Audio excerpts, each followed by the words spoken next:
nuestro centro Esclavas de María tuvo ese impulso a participar en este tipo de iniciativa porque consideramos que es importantísimo. La mayoría de nuestros adolescentes utilizan las tablets, los móviles, las redes sociales y en cierta manera hay algunos que lo hacen desde un buen punto de vista y otros que están totalmente enganchados. Con lo cual, tratar un tema, que ellos sean los que dibujen, sean creativos y que además se toque un tema que lo tienen todos los días encima de la mesa es importantísimo. Eso es la educación.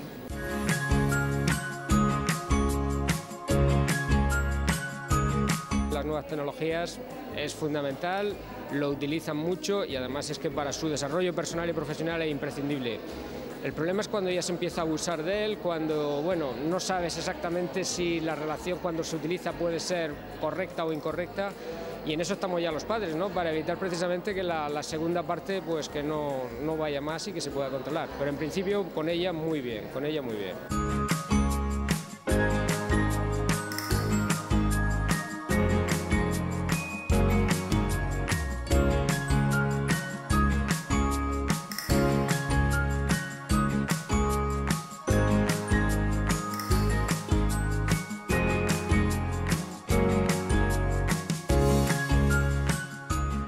Yo estudio en Esclavas de María y quien nos animó a hacer este trabajo fue nuestro profesor de religión.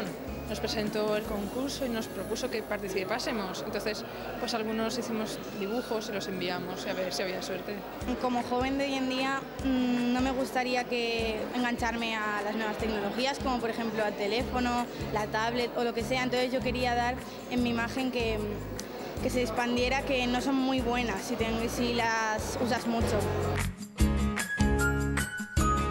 Me he dado cuenta de que de verdad estamos viciados a todo lo que es el mundo de Internet y era algo que antes consideraba como una tontería, algo que no tenía mucho sentido.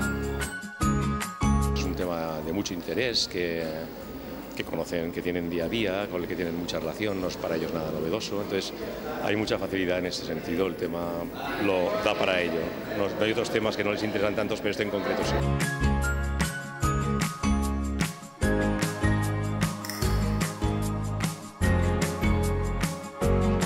Nosotros siempre en el centro decimos que tenemos dos grandes problemas que nos cuesta mucho, que nos impide mucho trabajar con los chicos de allí, chicos y chicas, ¿no? Que es el consumo de cannabis, absolutamente extendido, y ahora como algo emergente, pero de enorme importancia y de enorme relevancia, todo lo que es ahora mismo adicción a redes sociales y lo que comentábamos antes, móviles, etc. Allí es verdadera obsesión.